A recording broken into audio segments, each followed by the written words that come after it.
ये दोस्तों स्वागत है आप सभी का इस यूट्यूब चैनल पे। इस यूट्यूब चैनल के द्वारा आप लोग देख पा रहे हैं कि बिहार बोर्ड मैट्रिक परीक्षा में पूछे जाने वाले साइंस का बिल्कुल हूबहू ओरिजिनल क्वेश्चन पेपर मेरे पास है। अब इसमें से हम आपको बताने वाले हैं कि जैसे कि आपको पता है कि कुल 80 प्रश्न वस्तुनिष्ठ पूछे जाते हैं, वही 30 लघु उत्तरीय दीर्घ उत्तरीय प्रश्न पूछे जाते हैं। कुल मिला के आपको 116 प्रश्न एग्जाम में पूछा जाता है, जिसमें से 80 वस्तुनिष्ठ प्रश्न होता है। किन्हीं 40 वस्तुनिष्ठ प्रश्नों का उत्तर सही सही आपको OMR शीट में देना होता है। जो निर्देश आपको हम बिल्कुल दिखा देते हैं कि सबसे पहले ऑब्जेक्टिव प्रश्न आते हैं, वो खंड अ से आते हैं, जिसे सेक्शन ए कहा जाता है। इसमें आपको 1 से 80 प्रश्न आएंगे, आपको 40 किसी भी 40 प्रश्नों का उत्तर OMR शीट में आपको देना होगा। तो देरी नहीं करते हुए वीडियो को शुरू करते हैं और कोशिश करते हैं कि इस तरह की वीडियो जब भी इस यूट्यूब चैनल के माध्यम से आए तो आप फुल वॉच करें, पूरा देखें, ताकि यह वीडियो बिल्कुल आपके मैट्रिक बोर्ड परीक्षा में आने वाला प्रश्न लेकर ही आया है। तो बिल्कुल आप कोशिश करिए कि वीडियो को शुरू से अंत तक देखें। और वीडियो पहली बार अगर आए हैं और वीडियो को पहली बार देख रहे हैं तो वीडियो पर लाइक जरूर कर दीजिएगा, और चैनल पर पहली बार है तो सब्सक्राइब करके बेल आइकन को जरूर प्रेस कर दीजिएगा। तो चलिए हम शुरू करते हैं कि आज की वीडियो का पहला प्रश्न क्या है। तो आप लोग देख पा रहे हैं दिया हुआ कि निम्नलिखित में से कौन ऊर्जा अनवीकरणीय स्रोत है। निम्नलिखित में कौन ऊर्जा का अनवीकरणीय स्रोत है। याद रखिएगा कि पेट्रोलियम जो होता है ऊर्जा का अनवीकरणीय स्रोत होता है। एक एक प्रश्न इंपॉर्टेंट है, बिल्कुल इस वीडियो को स्किप नहीं करना है, आपको शुरू से अंत तक वीडियो को देखना है, क्योंकि अब आपका एग्जाम जो है बहुत नज़दीक आ चुका है। बिल्कुल आपको कोशिश करना है कि जो भी वीडियो इस यूट्यूब चैनल के माध्यम से बनाया जा रहा है उसे फुल वॉच करें, पूरा देखें। चलिए दूसरे नंबर प्रश्न हम लोग फिलहाल देख लेते हैं। दिया हुआ है कि जीवाश्म ईंधन की ऊर्जा का वास्तविक स्रोत है। जीवाश्म ईंधन की ऊर्जा के वास्तविक स्रोत क्या होता है। याद करके रखना है कि इनमें से कोई नहीं हो सकता है, ठीक है ना। याद करके रखना है कि इनमें से कोई नहीं आपको नाभिकीय संलयन होगा, ना सूर्य होगा, ना चंद्रमा होगा, ठीक है। चलिए अगली प्रश्न देखते हैं। अगली प्रश्न 3 नंबर प्रश्न दिया हुआ है कि जो दहन कर ऊष्मा उत्पन्न करते हैं उन्हें कहा जाता है। जो दहन कर ऊष्मा उत्पन्न करते हैं उन्हें क्या कहा जाता है। तो उन्हें ईंधन कहा जाता है। याद रखना क्या कहा जाता है, ईंधन कहा जाता है। अगली प्रश्न 4 नंबर प्रश्न देखेंगे। दिया हुआ है कि यूरो 2 का संबंध है। यूरो 2 का संबंध किससे है देख लीजिए। इसमें ऑप्शन में दिया हुआ है कि यूरो 2 का संबंध जो होना चाहिए वायु प्रदूषण से होना चाहिए, मृदा प्रदूषण से होना चाहिए, जल प्रदूषण से। तो याद करके रखना है कि वायु प्रदूषण से जो है यूरो 2 का संबंध है। चलिए अगले प्रश्न देखते हैं। 5 नंबर प्रश्न दिया हुआ है कि 5 नंबर प्रश्न की श्वेत प्रकाश में वर्ण विक्षेपण उत्पन्न करता है। श्वेत प्रकाश में वर्ण विक्षेपण उत्पन्न करता है। इसकी जो सही उत्तर क्या है, ऑप्शन डी बिल्कुल है, प्रिज्म है। वीडियो के बीच में एक मोटिवेशन थॉट सुनाना चाहेंगे। आप लोग कोशिश करेंगे कि आप लोग पूरा शुरू से अंत तक जरूर सुनिएगा। यह 1 मिनट का थॉट है। एक बार जंगल में आग लगा था और जंगल से पूरे जीव जंतु अपनी जान बचाने के लिए भाग रहे थे। तो क्या हुआ कि एक चिड़िया ने कोशिश किया कि हम जंगल के आग क्यों नहीं बुझाए, तो अपने चोंच में पानी भर के लाकर और जंगल में अब आग बुझाने की कोशिश कर रहे थे। तो क्या हुआ कि सारे जंगल के जो जीव जंतु देखकर चिड़िया को हंस रही थी कि एक चिड़िया भला चोंच के अपने पानी से इस जंगल का आग बुझा सकता है। तो इस पर चिड़िया ने बोला कि भले हम इस चोंच के पानी से जंगल की आग बुझाए या ना बुझाए, लेकिन जिस दिन जंगल का इतिहास लिखा जाएगा उस दिन इतिहास में ज़रूर जिक्र किया जाएगा कि जब जंगल में आग लगा था तो एक चिड़िया ही थी जो जंगल को आग को बुझाने की कोशिश कर रही थी। तो हम कहना चाहते हैं कि अगर आपसे 80 में 80 ऑब्जेक्टिव टच नहीं हो तो 80 से 40 ही तो बनाना है, और 40 में अगर कुछ कम हो तो कोई दिक्कत नहीं है। जितना हो सके उतना करें ताकि एग्जाम में बेहतर से बेहतर आपका रिजल्ट आ सके। तो चलिए हम लोग 6वां प्रश्न देखते हैं। दिया हुआ है कि सौर ऊर्जा को सीधे विद्युत में बदलने वाली युक्ति को कहते हैं। सौर ऊर्जा को सीधे विद्युत में बदलने वाले युक्ति को क्या कहते हैं। याद करके रखना है कि इसकी जो सही उत्तर है सौर सेल होता है। क्या होता है, सौर सेल होता है। कोशिश करना है कि वीडियो को शुरू से अंत तक जरूर देखें और चैनल को सब्सक्राइब करके जरूर रखें, क्योंकि इस चैनल के द्वारा आपको जो भी वीडियो मिलेगा बिल्कुल ओरिजिनल पेपर का वीडियो मिलेगा और 100% बोर्ड एग्जाम में पूछे जाएंगे। तो आपका 7 नंबर प्रश्न जो दिया हुआ है, यह प्रश्न है कि निम्नलिखित में कौन प्रबल क्षारक है। निम्नलिखित में कौन प्रबल क्षारक है। याद रखना है कि NaOH जो है आपका प्रबल क्षारक है। अगले प्रश्न हम लोग देखेंगे। 8 नंबर प्रश्न दिया हुआ है कि शुष्क बर्फ का रासायनिक सूत्र। शुष्क बर्फ, इससे पहले आपको शुष्क बुझा हुआ चुना के पूछा जाता था, लेकिन यह प्रश्न जो है शुष्क बर्फ का रासायनिक सूत्र क्या होता है। तो ऑप्शन जो बी है CO2 कार्बन डाइऑक्साइड। अगली प्रश्न देखेंगे। 9 नंबर प्रश्न दिया हुआ है कि रक्त का लाल रंग निम्नलिखित में से किसके प्रोटीन की उपस्थिति के कारण होता है। तो रक्त का जो लाल रंग दिखना होता है वो बिल्कुल आपको हीमोग्लोबिन, क्या होता है, हीमोग्लोबिन को उपस्थिति के कारण रक्त जो होते हैं लाल दिखाई देते हैं। अगले प्रश्न 10 नंबर प्रश्न दिया हुआ है कि क्लोरोफिल वर्णक का रंग होता है। क्लोरोफिल वर्णक का रंग कैसा होता है। याद रखना है कि बिल्कुल हरा जो होता है क्लोरोफिल वर्णक का रंग होता है। कोशिश करना है कि इस वीडियो द्वारा 1 से 80 वस्तुनिष्ठ प्रश्न बताया जाएगा, जिसमें से किन्हीं 40 प्रश्नों को आपको ध्यान देकर देखना है, और देखना तो 80 ही भी है, लेकिन 40 प्रश्न आपके लिए इंपॉर्टेंट है। तो चलिए अगले प्रश्न देखते हैं। दिया हुआ है कि दांत का कठोरतम भाग है, दांत का कठोरतम भाग क्या होता है? याद रखना है कि दांत का कठोरतम भाग इनामेल होता है। क्या होता है? इनामेल होता है। अगले प्रश्न 12 नंबर प्रश्न देखेंगे। दिया हुआ है कि थायरॉक्सिन हार्मोन के संश्लेषण में किसका होना आवश्यक है? थायरॉक्सिन हार्मोन के संश्लेषण में किसका होना आवश्यक होता है? याद रखना है कि इसकी ऑप्शन बी जो बिल्कुल सही उत्तर है वह है आयोडीन। क्या है? आयोडीन होता है। बिल्कुल एक एक प्रश्न को शुरू से अंत तक जरूर देखिएगा, इस वीडियो में बताया जा रहा है जो भी प्रश्न बिल्कुल इंपॉर्टेंट है, आप वीडियो को स्किप नहीं करिएगा तो अच्छा रहेगा। चलिए देखते हैं अगला नंबर प्रश्न। 13 नंबर प्रश्न दिया हुआ है कि अपघटक का उदाहरण है। अपघटक का उदाहरण क्या होता है? तो अपघटक का उदाहरण कवक होता है। क्या होता है? कवक होता है। अगली प्रश्न 14 नंबर प्रश्न देखेंगे। दिया हुआ है कि पृथ्वी पर ऊर्जा का मुख्य स्रोत है। पृथ्वी पर ऊर्जा का मुख्य स्रोत क्या है? तो याद करके रखना है कि इसकी जो सही उत्तर है वो ऑप्शन डी अर्थात सूर्य होता है। पृथ्वी पर ऊर्जा का मुख्य स्रोत जो है सूर्य है।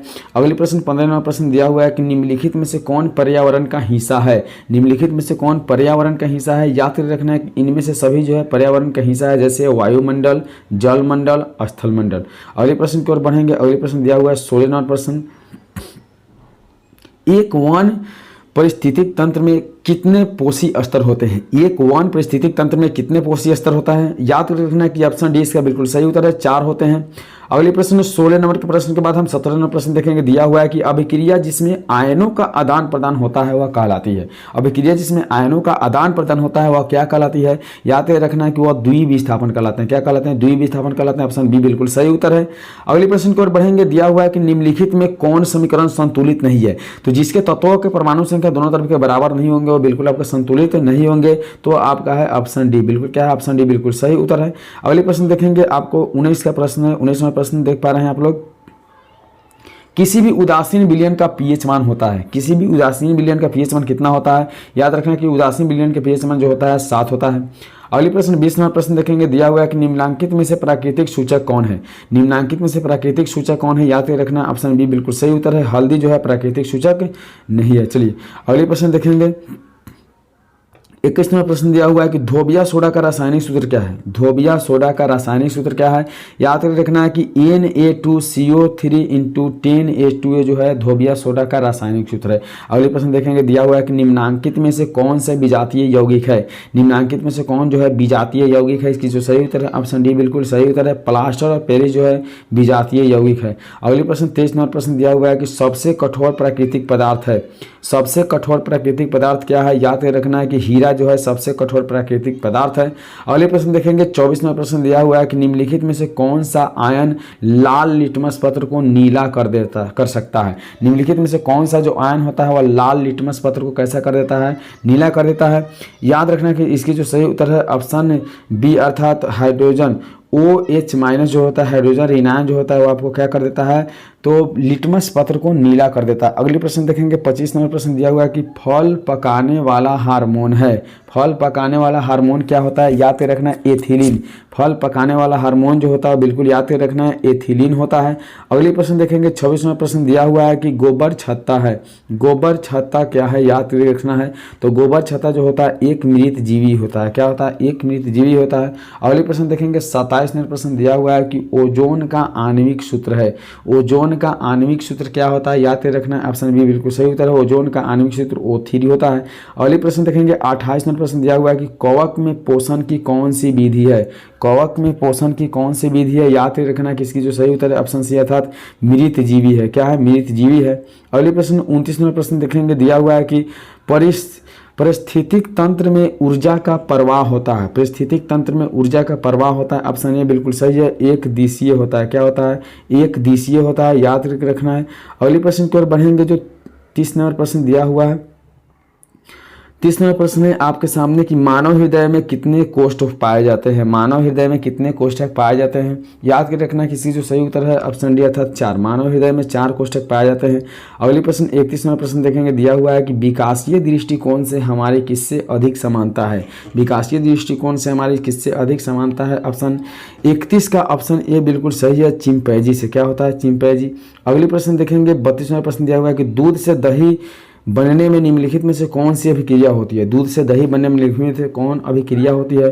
तो ऑप्शन बी इसका सही उत्तर है किण्वन होती है। याद करके रखना है, किण्वन जो होती है दूध से दही बनने में निम्नलिखित से अभिक्रिया होती है। अगले प्रश्न 33वां प्रश्न दिया हुआ है कि निम्नलिखित में से किस लेंस को अपसारी लेंस कहते हैं। निम्नलिखित में से किस लेंस को अपसारी लेंस कहते हैं, याद करना है। तो अवतल लेंस को जो है अपसारी लेंस कहते हैं, बिल्कुल याद करके रखना है।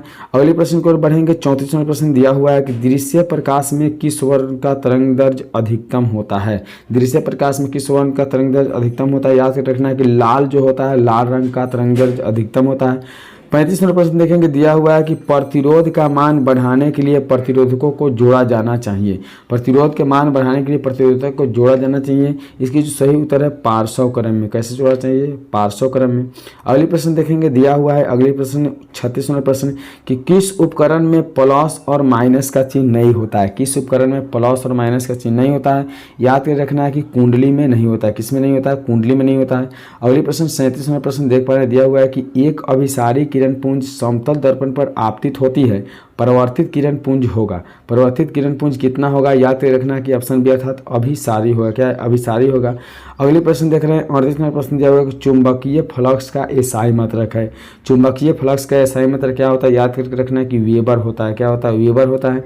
अगले प्रश्न 39वां प्रश्न दिया हुआ है कि एमीटर के शून्य तथा 2 अंकों के बीच 20 विभाग है, तो एमीटर का अल्पतमांक क्या होगा। एमीटर का अल्पतमांक क्या होगा, ऑप्शन बी बिल्कुल सही उत्तर है। याद रखना है कि 0.1 एम्पियर। क्या होगा, 0.1 एम्पियर। अगले प्रश्न देखेंगे 40वां प्रश्न दिया हुआ है कि यदि कई प्रतिरोध समांतर हो तो उनका समतुल्य प्रतिरोध होगा। यदि कई प्रतिरोध समानांतर हो तो उनका समतुल्य प्रतिरोध क्या होगा, याद कर रखना। ऑप्शन बी बिल्कुल सही उत्तर है, प्रत्येक प्रतिरोध से कम। क्या होगा, प्रत्येक प्रतिरोध से कम होगा। अगली प्रश्न देखेंगे 41वां प्रश्न दिया हुआ है कि निम्नलिखित में से किससे रंध्र के छिद्र घिरे रहते हैं। निम्नलिखित में से किससे रंध्र के छिद्र घिरे रहते हैं, इसकी सही उत्तर जो है ऑप्शन बी अर्थात गार्ड कोशिका से। तो कोशिश करेंगे कि हम लोग 1 से 40 प्रश्न देखने वाले थे इस वीडियो में, बिल्कुल हम 1 से 41 प्रश्न बता दिए इसके साथ। और इसी प्रकार के वीडियो देखने के लिए आप इस YouTube चैनल को सब्सक्राइब करके बेल आइकन को जरूर प्रेस कर लीजिएगा। और वीडियो अगर अच्छा लगा हो तो कमेंट करके जरूर बताइए कि इस तरह की वीडियो आपको चाहिए या नहीं चाहिए। चलिए मिलते हैं अगले वीडियो में, तब तक